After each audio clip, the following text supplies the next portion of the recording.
తాకట్లో ఉన్న మీ బంగారాన్ని విడిపించి ఆ రోజు ఆన్లైన్ రేటుకి కొంటాం. Sharma gold company. నమస్కారం, వెల్కమ్ టు సుమన్ టీవీ. నేను గీతాంజలి. డిసెంబర్ 30వ తారీఖున పుష్యమాస ఏకాదశి అండి. మరి ఈ ఏకాదశి రోజు విశేషంగా ఎవరికైతే వివాహం జరగలేదో, కళ్యాణం కోసం ఎదురు చూస్తున్నారో, అలాగే కొంతమందికి ఏంటంటే సంబంధాలు కుదిరి చెడిపోతూ ఉంటాయి.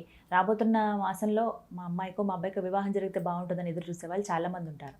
అలాగే సంతానం లేక ఇబ్బంది పడే వాళ్ళని మనం చూస్తూ ఉంటాం. అలాంటి వాళ్ళు విశేషంగా ఈ ఏకాదశి రోజున ఎటువంటి పూజలు చేసుకోవాలి, ఎటువంటి నియమాలు పాటించాలి, ఏమైనా పరిహారాలు ఉన్నాయా తెలుసుకుందాం. వివరించేందుకు ప్రస్తుతం మనతో పాటు ఉన్నారు ప్రముఖ జ్యోతిషులు, సంకల్ప మంత్ర నిర్వాహకులు, బ్రహ్మశ్రీ నందిభట్ల శ్రీహరి శర్మ గురువు గారు. వారితో మాట్లాడదాం. గురుగారు నమస్కారం అండి.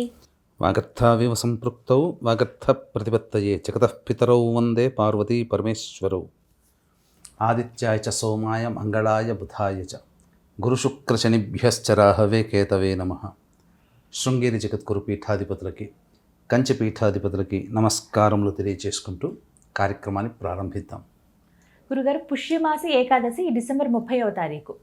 అంటే ముక్కోటి ఏకాదశిగా తెలుసు, కానీ విశేషంగా ఈ ఏకాదశి రోజు వివాహం జరగని వాళ్ళు కావచ్చు, అలాగే సంతానం లేక ఇబ్బంది పడుతున్న వాళ్ళు కావచ్చు, వాళ్ళు కొన్ని పరిహారాలు చేసుకుంటే ఖచ్చితంగా ఫలితం ఉంటుంది అని విన్నాను. మరి అదేమిటో తెలియచేస్తారా? ముందుగా అసలు ఈ ఏకాదశి విశిష్టత తెలియచేయండి. ఈ పుష్యమాసం ఏకాదశి ఇది ధనుర్మాసంలో ఉన్నది మనకు. ఎందుకంటే రవి ధనుస్సు రాశిలో ఉన్నాడు కాబట్టి ధనుర్మాసంగా మనం ఈ పుష్యమాసాన్ని చెప్పవచ్చు. సహజంగా ఈ ధనుర్మాసము మార్గశిర మాసంలోనో లేదా పుష్యమాసంలోనే ఏర్పడుతుంది. అయితే ఈ యొక్క పుష్యమాసంలో వచ్చే శుద్ధ ఏకాదశి పుత్రద ఏకాదశి అని అంటారు. ధనుర్మాసంలో వచ్చింది కాబట్టి ముక్కోటి ఏకాదశి అని, వైకుంఠ ఏకాదశి అని అంటారు. అయితే పుష్యమాసంలో వచ్చే ఏకాదశికి ఒక గొప్ప విశిష్టత ఉందమ్మా. ఇందులో వివాహం కానటువంటి అమ్మాయిలకి, అబ్బాయిలకి, లేదా పునర్వివాహం కోసం ఎదురు చూసేటువంటి వ్యక్తులకి ఈరోజు చాలా అద్భుతమైనటువంటి రోజు. సంతానాన్ని పొందడానికి కూడా ఈరోజు చాలా అద్భుతమైన రోజు. అయితే ప్రతి ఏకాదశికి ఒక గొప్ప విశిష్టత ఉంటుంది. కానీ ఇప్పుడు మనం చెప్పుకునే ఏకాదశి అనేక రహస్య గ్రంథములలో ఉన్నటువంటి విధానం అమ్మ. అంటే ఈ కథ కూడా చాలామందికి తెలియదు. ఈ ఏకాదశి రోజున ఈ కథ ఎవరైతే విని ఆ యొక్క విష్ణువుని, లక్ష్మీదేవిని ఆరాధన చేస్తారో తప్పకుండా వాళ్ళకి కోరుకున్న జీవిత భాగస్వామి మరియు సత్సంతానము కలుగుతుంది అని చెప్పడంలో ఏమాత్రం సందేహం లేదు. దీనికి సంబంధించినటువంటి గాథ కూడా ఒకటి ఉందమ్మా. అంటే పూర్వం ఇదంతా కూడా నక్షత్ర మండలము ఇవన్నీ ఏర్పడిన తర్వాత జరిగినటువంటిది. పూర్వము ఋతువాక్కు అనేటువంటి ఒక మహాముని ఉండేవాడు. అతనికి సంబంధించినటువంటి ఒక కుమారుడు కలిగాడు.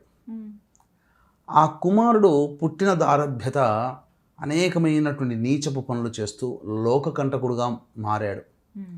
మారిన తర్వాత ఇంత గొప్ప తపశ్శాలి అయినటువంటి నాకు ఇటువంటి కుమారుడు పుట్టడం ఏమిటి అని చెప్పి ఆలోచించి వర్తమాన భూతములోకి అనగా వెళ్ళిన తర్వాత అతను జన్మించిన నక్షత్ర దోషము కారణం. అంటే రేవతి నక్షత్రము 4వ పాదంలో జన్మించారు ఆ అబ్బాయి. కాబట్టి ఈ రేవతి నక్షత్రం 4వ పాదంలో జన్మించాడు కాబట్టి దోషయుక్తం. సహజంగా జ్యోతిష్య శాస్త్ర ప్రకారము రేవతి నక్షత్రము 4వ పాదము మరియు అశ్విని నక్షత్రం 1వ పాదము దోషం. శాంతి చేయించుకోవాలి ఖచ్చితంగా. ఈ 4వ పాదం రేవతి నక్షత్రంలో పుట్టాడు కాబట్టి ఇది తప్పంతా రేవతి నక్షత్రం అని చెప్పి తన యొక్క తపస్సునంతా ధారపోసి ఆగ్రహంతో రేవతి నక్షత్రం కింద పడుగుగాక, అంటే నేల పడుగుగాక అని చెప్పి శపించాడు. ఆ మునివాక్కు ప్రభావం వలన నక్షత్ర మండలం నుంచి బంధనము తొలగిపోయిన రేవతి నక్షత్రము భూలోకం మీద పడింది.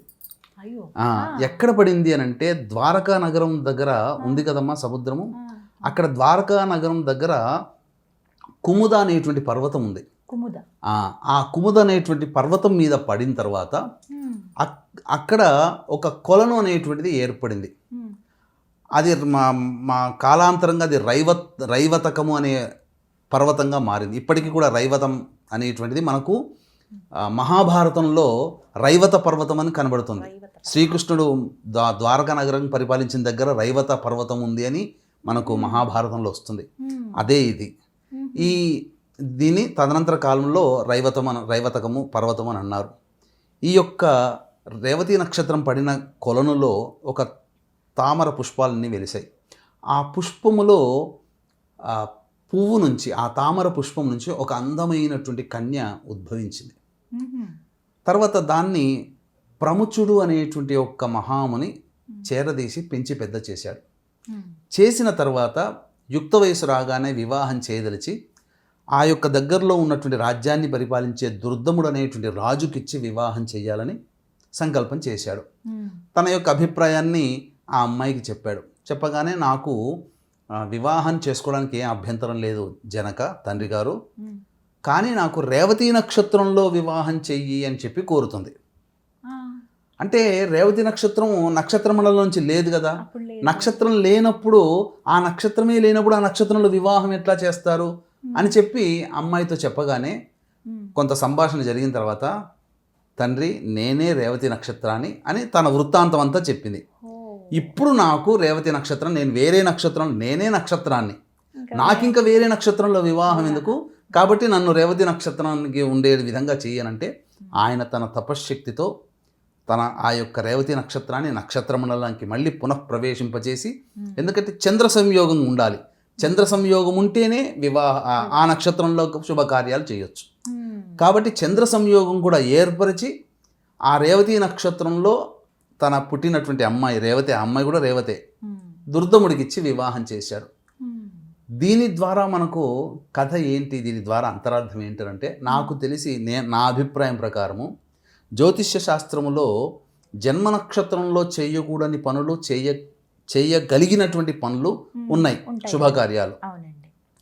ఆడపిల్లలకి తన జన్మ నక్షత్రం, ఉదాహరణకి అమ్మాయి స్వాతి నక్షత్రం పుట్టింది, లేదా పుష్యమి నక్షత్రంలో పుట్టింది, లేదా శ్రవణ నక్షత్రంలో అమ్మాయి పుట్టింది అనుకుందాం. ఉదాహరణకి ఏ అమ్మాయి అయినా కానీ 27 నక్షత్రాల్లో అమ్మాయిలు ఏదో ఒక నక్షత్రంలో పుడతారు కదా. ఆ పుట్టిన సొంత జన్మ నక్షత్రంలో అమ్మాయిలకి వివాహం చేయొచ్చట, అబ్బాయిలకు మాత్రం చెయ్యకూడదు.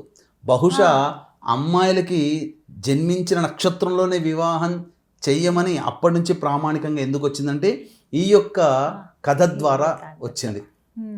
తర్వాత ఈ యొక్క సంబంధించినటువంటి దుర్దముడికి అమ్మాయికి వివాహం జరిగిన తర్వాత వీళ్ళిద్దరికీ రైవతుడు అనేటువంటి యొక్క కుమారుడు పుట్టాడు. ఈ కుమారుడు మహాధర్మవేత్త, సకల శాస్త్రాలు తెలిసినవాడు. దైవ ఆరాధన ప్రభావము, బల ప్రభావము చేత అతను 5వ మన్వంతరములో 5వ మనువుగా మారాడు. రైవతుడు అనేటువంటి మనువు. ఇప్పుడు మనకు జరుగుతుంది ఏంటి, వైవస్వత మన్వంతరం, కలియుగం అని చెప్పుకుంటాం. అట్లాగే రైవత మన్వంతరం అంటే ఒక మనువుకి కావలసినటువంటి కొడుకుని ఈ దుర్దముడు మరియు రేవతి అనే ఇద్దరి సంతానం వల్ల కలిగింది. కాబట్టి ఇది ఏర్పడింది పుష్యశుద్ధ ఏకాదశి రోజున. కాబట్టి వీక్షించేటువంటి సుమన్ టీవీ ప్రేక్షకులు ఈ యొక్క సంబంధించినటువంటి రోజున ఈ గాథని సంపూర్ణముగా వినాలి. ఇక తదనంతరం ఈరోజు చేయాల్సినటువంటి సత్సంతాన ప్రాప్తి కోసం ఈరోజు చేయాల్సినటువంటి విధానాన్ని మీకు తెలియజేస్తాను. వీక్షించేటువంటి ప్రేక్షకులు కూడా జనవరి 3వ తారీఖు పుష్యమాసము పౌర్ణమి తిథి. అందున ఎంతోమంది ఎదురు చూసేటువంటిది శివముక్కోటి. ఆ రోజున అంటే ఈ 2026 సంవత్సరం అంతా కూడా మీకు మంచి జరగాలి, నవగ్రహాల యొక్క అనుగ్రహం సంపూర్ణంగా తొలగాలి, సర్పదోష నివారణ జరగాలనే సదుద్దేశంతో శ్రీకాళహస్తి క్షేత్రములో మీ జాతకరీత్యా కలుగు సర్పదోష నివారణ, విద్య, వివాహ, దాంపత్య, అనారోగ్య సమస్యల నివారణకి ఈ యొక్క నవగ్రహ పాశుపత హోమము, సర్పసూక్త పారాయణము, సర్పసూక్త హోమము, అలాగే వివాహం కాని వాళ్ళకి సంబంధించిన హోమాలు, మరియు మేష, మిథున, కర్కాటక, సింహ, కన్య, వృశ్చిక, ధనుసు, కుంభ, మీన రాశిలో జన్మించిన వారికి శనిదోష నివారణ హోమాలు జరిపించడం జరుగుతుంది. ఈ కార్యక్రమంలో నమోదు చేసుకున్నటువంటి వాళ్ళకి శక్తిపాతం చేసినటువంటి కరుంగలి మాల కూడా ఇవ్వడం జరుగుతుంది. అవకాశం ఉన్న వాళ్ళు స్క్రీన్పై కనిపిస్తున్న నెంబర్కి కాంటాక్ట్ చేయొచ్చు. ఇక ఈ సంబంధించినటువంటి పరిహారం, ఈ రోజున ఏకాదశి అంటేనే సంపూర్ణముగా విష్ణువుకు సంబంధించినటువంటిది. కాబట్టి బ్రహ్మముహూర్త కాలంలో వైకుంఠ ఏకాదశి, పరమేశ్వరుని యొక్క ఆరాధన చాలా మంచిది. అలాగే విష్ణు ఆరాధన కూడా ఇంకా మంచిది. ఈ రోజున పొద్దున్నే లేచి కాలకృత్యాదులన్నీ తీర్చుకొని ఇంట్లో ఆవునేతితో దీపారాధన చేసి లక్ష్మీ సమేతమైనటువంటి విష్ణువుని చిత్రపటానికి తులసి పూలమాల వేసి అప్పుడు విష్ణు సహస్రనామ పారాయణము, లక్ష్మీ సహస్రనామ పారాయణం చేసి బెల్లం పాయసం నైవేద్యంగా పెట్టాలి. తదనంతరం అవకాశం ఉంటే బియ్యము, తర్వాత పెసలు, అల్లము, మిరియాలు, నూనె వీటికి సంబంధించినటువంటితో పొంగలి తయారు చేసి ఆ పొంగల్ని ఆవాలు ఆ పొంగల్ని నైవేద్యంగా పెట్టాలి. విష్ణువుకి చాలా ప్రీతికరం ఈరోజు. తర్వాత ఈ రోజున వైకుంఠ ఏకాదశి కూడా కాబట్టి వెంబడే ఇదంతా కార్యక్రమం పూజ అంతా నివేదన చేసుకున్న తర్వాత స్వామి దేవాలయానికి వెళ్ళాలి. ఏదైనా విష్ణు సంబంధం, లక్ష్మీ నరసింహస్వామి కానీ, విష్ణువు కానీ, వెంకటేశ్వర స్వామి కానీ దేవాలయానికి వెళ్ళి ఉత్తర ద్వారం గుండా స్వామికి నమస్కారం చేసుకొని వస్తే వాళ్ళకి ఈ సంబంధించినటువంటి మృత్యుభయ దోషాలు తొలగిపోతాయి. ఆ రోజు సూర్యోదయం నుంచి ఆ రోజంతా కూడాను ఉపవాసం ఉండి మళ్ళీ సాయంకాల ప్రదోషకాల సమయంలో కాలకృత్యాదులు తీర్చుకొని మళ్ళీ విష్ణు సహస్రనామం, లక్ష్మీ సహస్రనామ పారాయణం చేసి వీలైతే ఆ రోజు నిద్రపోకుండా ఉండి విష్ణు నామస్మరణ చేసుకుంటుంటే తెల్లారి ద్వాదశి తిథి, కూర్మ ద్వాదశి అని అంటారు, ఆ ద్వాదశి తిథి రోజున మళ్ళీ ఇలాగే విష్ణు లక్ష్మీ సహస్రనామ పారాయణం చేసి ఎవరికైనా అతిథులకి అభ్యాగతులకి అన్నదానం చేయండి. ఇది చెయ్యాలి. చేసి అప్పుడు ఇంట్లో వాళ్ళు భోజనం చేసి ఒకసారి విష్ణువుకి నమస్కారం చేసుకొని ఇక విరమిస్తున్నాను అని చెప్పి చేసుకుంటే ఈ రోజున చేసేటువంటి ఉపవాస నియమము, పూజ ఏదైనా ఉంటుందో 3 కోట్ల ఏకాదశులలో చేస్తే ఎంత ఫలితం వస్తుందో అంత ఫలితం ఈ యొక్క పుష్యశుద్ధ ఏకాదశి రోజున చెప్పడం జరిగిందమ్మా. కాబట్టి వీక్షించేటువంటి సుమన్ టీవీ ప్రేక్షకులు ఈ సంబంధించినటువంటి అవకాశాన్ని అందరూ వినియోగపరచుకోండి. 2026 సంవత్సరంలో మీకు అంతా మంచి జరగాలనే ఉద్దేశంతో జరిగే సర్వదోష నివారణ పూజలు, హోమాల్లో మీరు గోత్రనామాదులు శ్రీకాళహస్తిలో జరుగుతుంది, నమోదు చేసుకోవచ్చు. చక్కగా వివరించారు గురుగారు, ధన్యవాదాలండి. సర్వం శ్రీ ఉమామహేశ్వర పరబ్రహ్మార్పణమస్తు.